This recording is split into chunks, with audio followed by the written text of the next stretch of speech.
Hello everyone, আসসালামু আলাইকুম। আমার এই ভিডিওটা সকালবেলা করেছিলাম। সকালে আপলোড দেওয়া হয়নি। এখন ভয়েস দিয়ে আপলোড দিলাম বা দিব। যাই হোক, আজকে আমার ছেলের অঙ্ক পরীক্ষা ছিল। তো আজকে আমি ছেলেকে অনেকদিন পরে স্কুলে নিয়ে গেলাম। সঙ্গে আমার হাসব্যান্ডও গিয়েছিল। তো বলল, "চলো ছেলেকে ঢুকিয়ে দিয়ে চলো আমরা হোটেলে নাস্তা খাই।" তো গ্রিন চিলিতে নাস্তা করলাম। তো আগের দিন একজনে বলেছিল, প্রেগনেন্ট একজন, যে আমার কচুরলতি খেতে ইচ্ছে করে। তো বাজারে অনেক ট্রাই করলাম বাগানের কচুরলতি টোকানের জন্য। তা কোথায় পেলাম না। অবশেষে বাসায় ফিরে বললাম যে এখন কি করা যায়? ও তো আমার কাছে খেতে চেয়েছিল।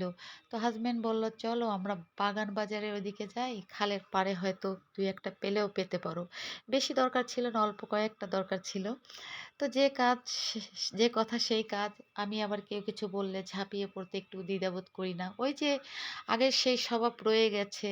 যত ঘাই গুঁতা আঘাত মানুষের কাছ থেকে খাই কি না কেন, তারপরও মানুষের জন্য কিছু করার জন্য। ওই যে বলে না, মানুষ স্বভাব যায় না মরলে আর কয়লা যায় না, ময়লা যায় না ধুইলে কয়লা, ওরকম আরকি। তো হাঁটতে, হাঁটতে অল্প কয়েকটা পেয়েছিলাম।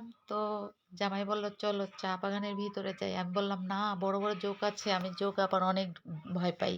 তো বলে, "না, একদম জোক নাই। কারণ এখন শীতকাল তো।" সাহস দিছে আরকি। বাগানের ভিতর ঢুকিয়ে তারপরে বলল, তারপর এক দিদির সঙ্গে দেখা হয়ে গেল, চা চা পাতা তুলছে। তা দিদিকে জিজ্ঞেস করলাম, "দিদি, দিনে কত টাকা ইনকাম করেন?" তো দিদি বলল, "না দিদি, অনেক কষ্ট করে মাত্র ৳১৭৮ পাই।" তো বললাম, "দিনে কতগুলা পাতা আপনি তুলতে পারেন?" বলে, "এখন তো বেশি পাতা নাই, কারণ শীতকাল তো।" এই বলতে, বলতে হাঁটলাম। আর এই অবাস্তব ঘটনাটি আজকের স্মরণীয় করে রাখার জন্য আমার এই ছোট্ট ভিডিওটা, মানে ব্লগটা। কখনো যদি ছেলে থেকে চলে যাই, এই আজকের ঘটনাটা আমার জীবনে স্মরণীয় হয়ে থাকবে, কারণ অনেক কষ্ট করেছি। আল্লাহ হাফেজ।